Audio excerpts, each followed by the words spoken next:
Барлықтарыңызға сәлем, менің YouTube каналыма қош келдіңіздер. Мен сіздерге ақ тортты, ақ пирогты қалай жасалуын көрсетемін. Менің каналыма жазылып, лайк басып, комментарий жазып кетулеріңізді сұраймын. Осындай үлпілдек, жұмсақ болып шығады. Сіздер де жасап көріңіздер. Көріп тұрғандарыңыздай жұмсақ болып шығады.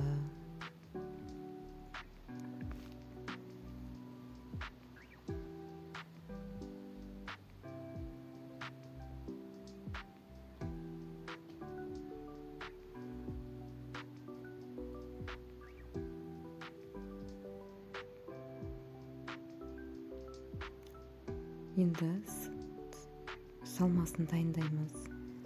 Бізге 3 жұмыртқа керек.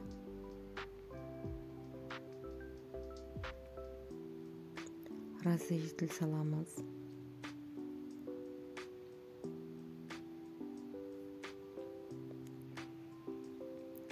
Бір пиала молоко саламыз.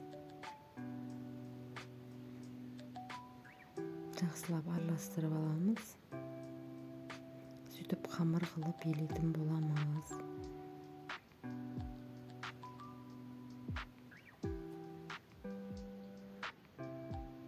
Жұмсақ қылып елейтін боламыз. Қатты да емес, орташа қамыр еліп шығарамыз.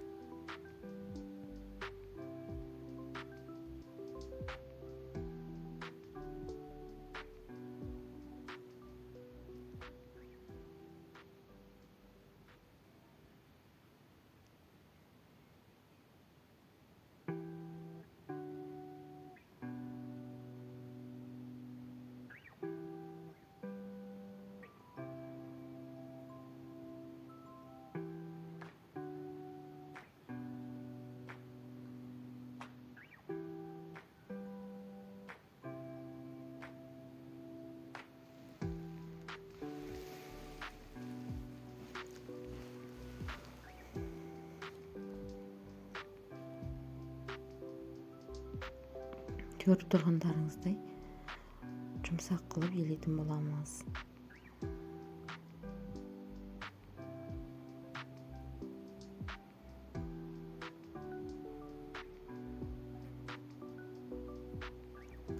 Пакетке салып 10-15-20 минутқа холодильникке қалдырамыз. Ендігі кезекте кремін жасайтын боламыз. Бізге 1 литр сүт керек.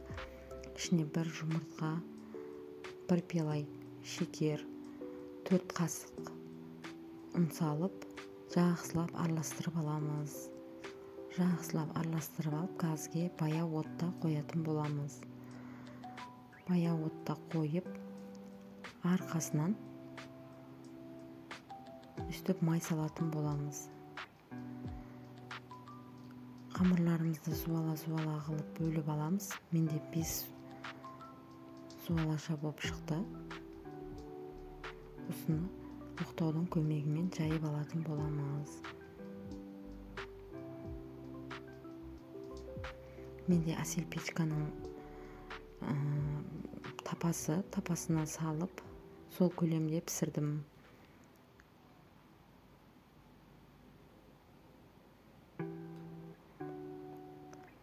Ұнтақпен жайып шықтым.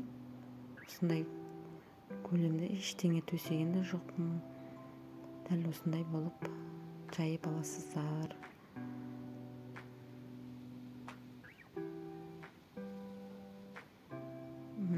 Осындай шет-шетін қырқып алып, мен оқтайдың көмегімен осындай үгітіп, бетін әндеп сәндейтін боламын. Мен осыны ыстық күйінде жақтым. Сіңіп жұмсақ болу үшін басқалар білмеймін. Енді өздеріңіздің қалауларыңызбен істеп көрсеңіздер болады.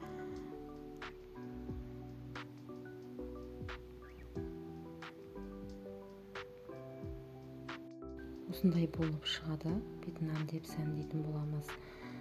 Үстіп бетіне жақсылап үгіткенді жағып, бір түнге холодильникке қалдырамыз.